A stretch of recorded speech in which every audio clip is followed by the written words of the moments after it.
Bienvenidos a su programa La Rebelión de las Canas, la voz oficial de la Asociación de Jubilados de la Autoridad de Energía Eléctrica. Bienvenidos una vez más a su programa, La Rebelión de las Canas. Les saluda Daisa Cortés, agradecida como siempre que nos acompañen cada lunes y cada miércoles a las 5:30 de la tarde en su programa. Y ya están con nosotros sus moderadores, Iridelia Matos Rivera, la vicepresidenta de la Asociación de Jubilados de la Autoridad de Energía Eléctrica. Bienvenida. Buenas tardes a todos los que nos escuchan en la tarde de hoy. Y como dice nuestro presidente, Johnny Rodríguez Ortiz, siempre es un placer hablar con todos ustedes. Y está por aquí el presidente del capítulo de Ponce, José Ocasio. Bienvenido. Muchas gracias y buenas tardes a todos los que nos escuchan. Como siempre, mi especial saludo a mi querida y hermosa Micaela, que está pendiente del programa siempre. Dios la bendiga. Bueno, empezamos el año hablando de Luma. Estamos cerrando el año 22 de diciembre y seguimos hablando de Luma, pero Luma sigue ahí. Vamos a ver con qué titulares y de qué quieren hablar los muchachos hoy. Comienzo contigo, Iri. Pues antes de entrar a los temas de la tarde de hoy, quiero felicitar a todos los compañeros que estuvieron el pasado miércoles 17 de diciembre en nuestro acostumbrado piquete, que fue el último de este año 2025. Allí desplegamos mesas y sillas. Todos los compañeros tuvieron la oportunidad de sentarse, recibieron una cena, un almuerzo de Navidad y cantamos, parrandeamos, hicimos la protesta y cuando se terminaron, normalmente a las 12 la gente no se quería ir, quería quedarse un rato más porque estaban de fiesta. Así es que les recuerdo a los compañeros que vamos a estar de vacaciones en la oficina. La oficina de la Asociación de Jubilados estará cerrada desde el miércoles hasta el próximo miércoles 21, que estaremos nuevamente 21 de enero, que estaremos nuevamente 2026 en el piquete.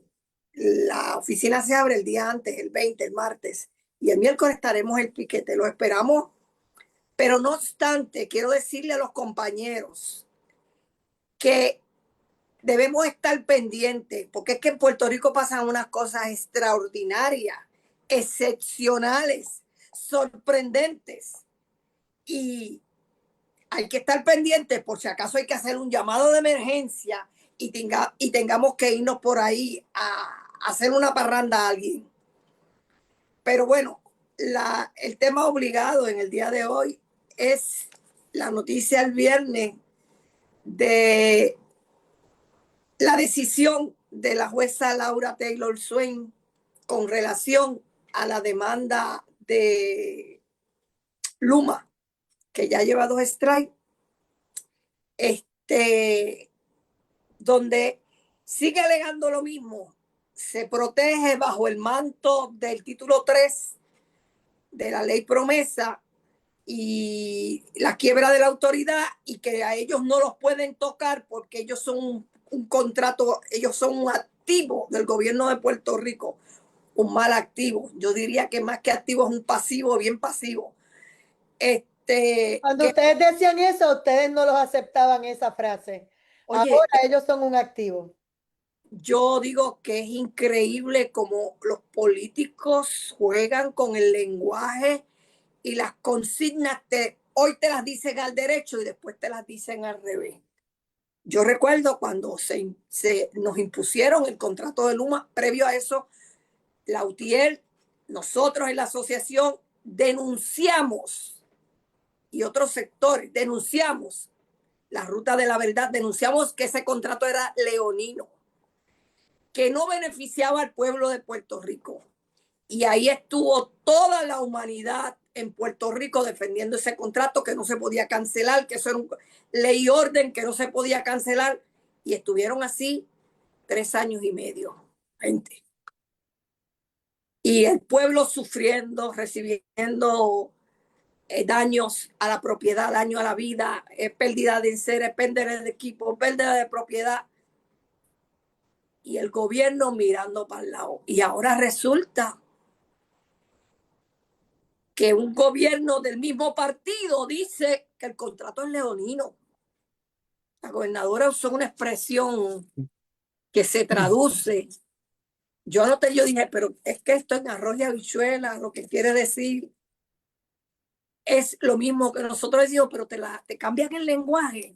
Entonces te hacen, resulta que ahora el contrato es nulo.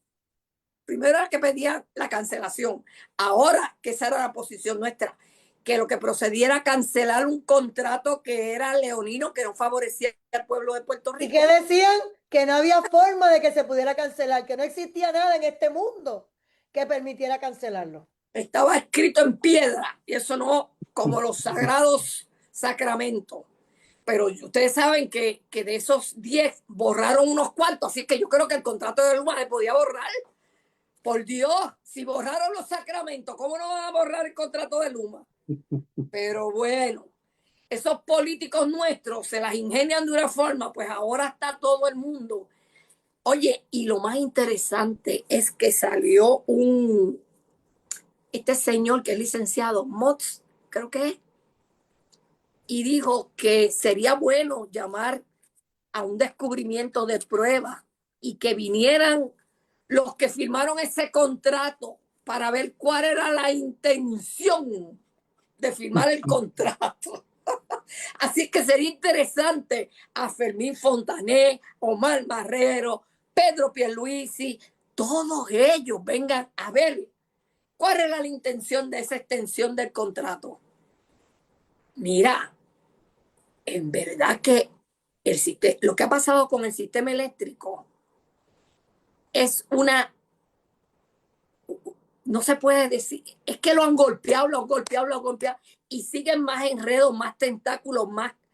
Finalmente pueden hacer una saga de todo lo que ha pasado con el sistema eléctrico y no terminado porque todavía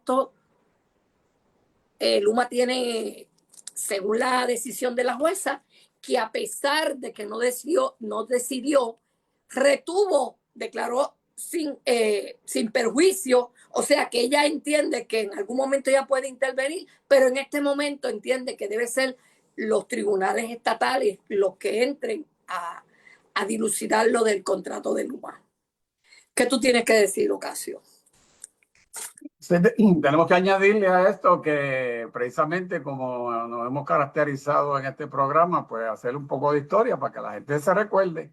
Precisamente, lo primero que tengo que decir es que el gobierno, ni nadie que esté mezclado en este asunto va a utilizar las mismas palabras que nosotros hemos utilizado para describir ese contrato, porque como tú muy bien dices, manejan el lenguaje de tal manera de que yo no dije digo, yo dije Diego, y cuando digo Diego, digo digo. Y la gente se confunde y nosotros lo que queremos es traerle la información para que la gente no pierda el hilo que ha pasado con relación a este contrato. Uno de los primeros detalles que esta gente como digo yo, se podían hasta morir defendiéndolo, era que no había manera de cancelar el contrato, no había manera de hacer algún cambio siquiera a ese contrato. Cuando ellos mismos, el problema que tienen en este momento es, para que sigan el hilo conductor, el contrato inicial de Luma nunca entró en vigor porque estaba sujeto a que la autoridad saliera de la quiebra. Entonces inventaron un contrato suplementario. Y ese contrato suplementario, lo que hicieron fue, utilizando cláusulas del contrato original y eliminando otras, hicieron un contrato suplementario que eliminaban lo que llaman las métricas de medir a Luma. ¿Qué pasa? Que le pusieron fecha también de terminación, le dieron 1 año y medio, y ese 1 año y medio terminaba en noviembre 30 del 2022. Y ese día se inventaron, pues vamos a extender ese contrato suplementario, y le vamos a eliminar la condición de que la autoridad tiene que salir de la quiebra, sino que ese contrato se iba a mantener en vigor todo el tiempo, no importara que la autoridad estuviese en la quiebra todavía. Y en aquella época, precisamente, por ejemplo, para darle un dato histórico, para el año 2021, el Senado de Puerto Rico, que en aquel momento lo dirigía el Partido Popular, sometieron un caso ante el Tribunal de San Juan alegando que ese contrato era nulo. que era en contra del pueblo. Y tanto el gobierno, que lo dirigía Pierluisi, y la Junta de Control Fiscal fueron a donde la juez, como hizo ahora en estos dos últimos casos Luma, y le dijo que eso era un asunto que tenía que manejarlo el Tribunal Federal bajo el título 3, porque precisamente ese contrato era uno de los haberes de la Autoridad de Energía Eléctrica. Y la juez que decidió en aquel momento, que fue unos detalles que estuve buscando hace un rato, le solicitó o le informó a los abogados del Senado de Puerto Rico que si que ella iba a darle la oportunidad de que retiraran el caso, de lo contrario lo iba a decidir. Y el Senado retiró el caso, y por lo tanto ella no tuvo nada que decidir porque no había caso para decidir. Me parece que ese dato que le acabo de dar estaba escondido por ahí y no lo habían, o sea, por lo menos públicamente no se había hablado mucho de detalle, y quien lo saca públicamente es un abogado que fue juez, que era el que vio el caso en el Tribunal de San Juan. Que hoy en día este señor es profesor de la Escuela de Derecho de la Universidad de Puerto Rico. Este es el que publica ese evento, porque cuando le preguntaron si era la primera vez que llevaban un caso en contra del contrato para anularlo, él dijo que no. Y con todos esos detalles que les acabo de mencionar. Por lo tanto, ¿Quién llevó ese como caso? ¿Quién llevó ese caso de cancelación? el Senado de Puerto Rico en contra de Luma, Durante la administración de Pierluisi. durante la administración de Pierluisi, pero el Senado lo presidía José Luis Dalmau. Pues Le dieron eso es lo que pasa históricamente. Le dieron un tapaboca, quédate quieto ahí, no. Exactamente. ¿Qué pasa? Que ahora es el gobierno el que dice que el contrato es nulo, y Luma es la que va y le dice al Tribunal Federal: llévate el caso para allá porque eso le corresponde al título 3. Y uno se preguntaría, yo no soy abogado y no me interesa, yo no estoy diciendo esto por defender a Luma, estoy diciendo que son datos históricos de cómo, y lo que quiero hacer hincapié en cómo el gobierno maneja los asuntos, pensando que este pueblo no se va a dar cuenta de todo lo que están haciendo. Ellos, como siempre digo, ellos cuentan y defienden sus causas convencidos ellos de que el pueblo tiene memoria corta, que no se va a acordar de nada de esos asuntos. Acuérdense que ya Luma lleva aquí 5 años, va para el sexto. Fíjate, ahí para hacer una intervención, parte de la demanda para extender el acuerdo con el pacto era que disponía cláusulas de desigualdad para las partes, que eso nosotros lo dijimos todo el tiempo, que ese contrato favorecía solamente a Luma. Pues ellos están invocando eso ahora, cláusulas de desigualdad para las partes. Invocaron el principio conocido como el poder de razón del Estado, bajo la premisa de que la anulación es necesaria para atender la emergencia energética del país. Que era eso otra de las cosas que nosotros señalábamos, que el pueblo estaba indefenso ante la crisis energética, que no tiene los recursos el pueblo de ir a instalar placas y tiene que depender de los apagones y de los vaivenes del sistema eléctrico. Continúa con tu exposición, Ocasio. Bueno, visto está, o sea, por eso es que yo siempre planteo, no podemos olvidarnos de los datos o de los hechos que han pasado, en este caso en particular. Naturalmente, añadirle que esto, como dicen en el argot del deporte del béisbol, esto pique y se extiende. Si aquí pensaban de que al llegar el 1 de enero no iba a estar fuera, lo dificulto. En el día de hoy, todas las partes tienen que entregarle a la juez un itinerario de cómo quieren que se manejen los casos, para entonces ella asumir posición y dictaminar cuándo empieza a haber esta controversia, que todavía no se sabe si los dos casos se van a mantener separados, o muy probablemente hay quien opina que los unirían uno solo. porque prácticamente los argumentos que se radicó por parte del gobierno y las APP son los mismos.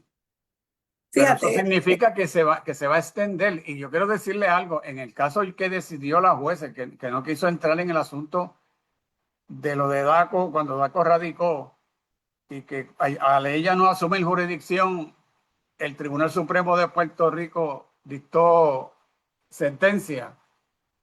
Pues Luma apeló la decisión de la juez de no entrar a ver ese caso ¿cómo le digo? La apelación está por verse en el Tribunal de Apelaciones de Boston. O sea, ellos no se quedaron con el golpe dado. Y ahora mismo, recientemente salió publicado el calendario que preparó el gobierno de Puerto Rico y están hablando de meses, de febrero, de marzo, de abril, por allá, de vista. O sea, que esto va a tardar, va a tardar. Entiendo que va a tardar más de lo que... Yo estoy seguro que el gobierno lo sabe que va a tardar, pero le vendieron la idea al pueblo de que para el 1 de enero aquí iban a resolver el caso de Luma. que el año 2026 Luma sería del pasado. Del pasado. Exacto. Bien, mira. Pero mira, la autoridad no, la Alianza Público-Privada hizo un requerimiento de incumplimiento a Luma en junio. Yo no sé si eso fue bajo una demanda. Hizo un requerimiento por incumplimiento y hay una disputa que se supone que se dilucidara con un experto independiente, que la determinación de esa persona es final e inapelable. Y Luma se fue por el lado y a pesar de que esto es una cláusula de contrato, Luma se fue planteando que eso era jurisdicción del gobierno federal, evadiendo los mismos términos del contrato que tanto defienden ellos. Pero para lo que les conviene, hagan una cláusula y para lo que les conviene o lo que no le conviene, hagan otra. Pero Luma tiene varios señalamientos de diferentes, del negociado de energía, de la Autoridad de Energía Eléctrica, de las APP, sobre los incumplimientos que tiene de que no ha hecho las facturaciones correctamente, no las ha hecho, y por eso hay un menoscabo en los recaudos de la Autoridad de Energía Eléctrica. No tienen dinero en efectivo porque ellos no han hecho la correspondiente a las facturaciones. Por otro lado, le imputan también que tampoco han sido efectivos los reclamos de los fondos federales. No es solamente que no han cumplido con las métricas, con los que han sido los apagones, han sido la orden del día, que se ha dañado un equipo, todo eso, pero tiene mucho más Luma en las costillas y todavía ellos siguen aleteando de que defender las cláusulas que le convienen del contrato, que son muchas. Ocasio. Sí, en ese caso que están mencionando ahora, fue la última decisión de la juez, que entiendo que es del viernes pasado, donde le falló en contra a Luma, que le dijo no, que ese caso tenía que verse, y lo explicó de la siguiente manera. Aun cuando ella tiene jurisdicción, no va a entrar en los méritos del caso porque como es tratar de interpretar el contrato. Y el contrato mismo dice que ese ejercicio le corresponde a los tribunales de Puerto Rico. Por lo tanto, el gobierno está cantando que ya le dio el primer gol. Ese es el segundo strike que tú mencionabas ahorita. El primer strike fue el de DACO y ese es el segundo. Pues ese segundo strike, fíjense que hay que entender lo que la juez dijo. Digo, yo puedo resolver eso, pero no lo voy a hacer porque como lo que me están pidiendo es interpretar ese contrato y ustedes acordaron de que eso le va a interpretar las leyes de Puerto Rico, pues váyanse para allá. Esa es la situación de ese caso en particular. Pero ese caso no tiene que ver absolutamente con los otros dos que sometió el de la APP y el que sometió a la gobernadora a su nombre. No, sí, sí, que lo que te digo es que es un enjambre, que incluso los que estamos cerca de lo que fue la Autoridad de Energía Eléctrica, que conocíamos procedimientos y el funcionamiento de la autoridad, nos enredamos, nos confundimos de tantas cosas que sacan, que uno no sabe de dónde salen, pero nosotros siempre hemos sostenido desde el día 1, es más, antes del día 1, porque la Ruta de la Verdad hizo el ejercicio de visitar todos los pueblos de la isla para decirle al pueblo que ese contrato no le convenía y que se opusiera y que se manifestaran en contra del contrato. Lamentablemente el pueblo no apoyó esa causa, que era la de todos, que teníamos que abrazarla, pero se hizo el trabajo de ir pueblo por pueblo entregando información altoparlante, educando a la gente. Nosotros desde antes, Lautier y nosotros le hemos estado diciendo en sinnúmero de ocasiones que el contrato era leonino. El licenciado Rolando Emanueli lo ha manifestado en todas sus expresiones, en todas las apariciones que ha hecho.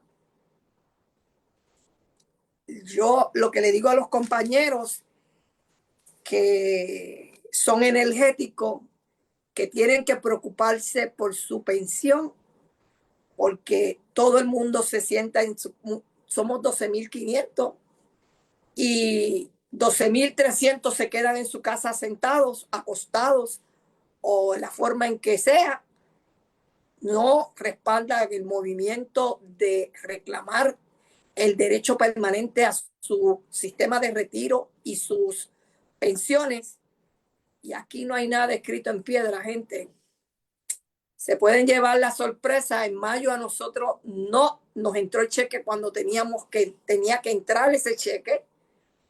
Y nosotros fuimos hasta el Departamento de Hacienda, un movimiento histórico, porque eso nunca nadie lo había hecho. Fuimos a reclamarle al sistema, al Departamento de Hacienda. Inmediatamente al otro día estaban los fondos en las cuentas de los compañeros. Hay que ser responsable, hay que ser diligente, hay que ser empático y hay que actuar. Hay que tirarse a la calle y hacer las manifestaciones que sean necesarias. De hecho, resulta interesante que el compañero José Rivera tuvo un programa de televisión de, ¿cómo que se llama el programa? Ahora se me fue. Los Rayos X, donde estuvo explicando que sobre el cargo que le hacen ahora y que la gente está protestando porque ese cargo, y él decía que no es lo mismo porque ahora le están haciendo todo el cargo de las pensiones a la Autoridad de Energía Eléctrica.